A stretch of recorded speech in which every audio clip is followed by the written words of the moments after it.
Hey y'all, welcome to fitting your muzzle. This is the first video. If you haven't already done so, go ahead and attach these straps. I'm gonna show you how to do one of them and then you can pause this and do the rest. It'll just make the rest of the process a lot easier. But you're gonna hold your buckle swayed side up and send it from the outside in through this little slot.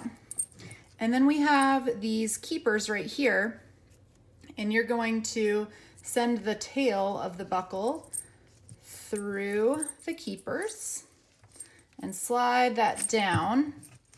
And what that does is it gets it set up so you're not having to fool with these later, and it gets it in the right position so the buckle is going to be away from your horse's face.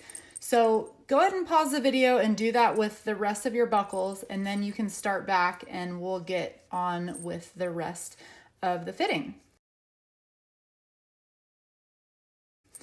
So welcome back.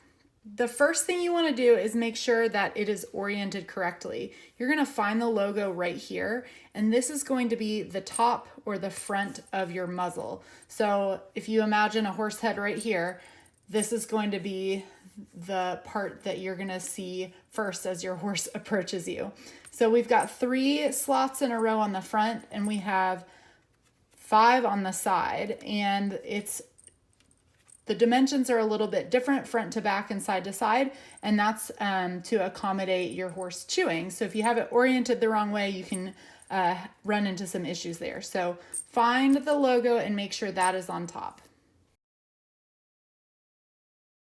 If you have a GG style halter, what you're gonna do is we've already attached the straps and located the front of the muzzle.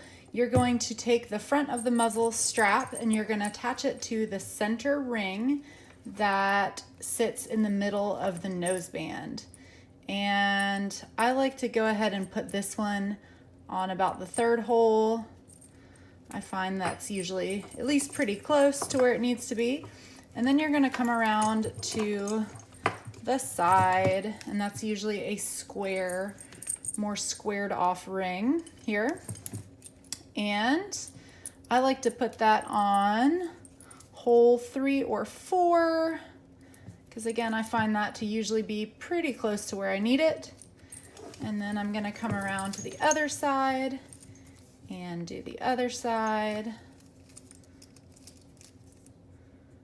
Hole number 4. You do wanna make sure the 2 side rings are even, but your front and back strap are gonna be different typically. So what I'm gonna do, this halter might be a little different than the one you have. If you have a ring that sits flat and is anchored in place, you can go around that ring. If you have a ring that slides back and forth, you're gonna wanna go around the strap so that this buckle isn't also sliding back and forth.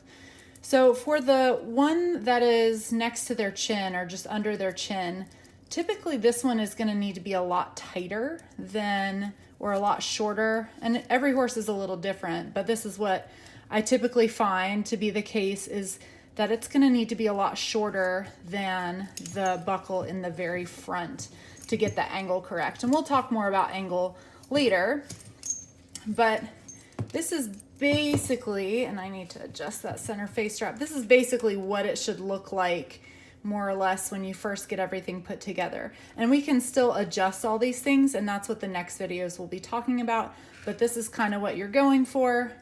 GreenGuard logo in the front attached to that center ring. We got our 2 side rings and the chin, and you'll notice again my front strap is a little bit longer than my back strap. So there you have it.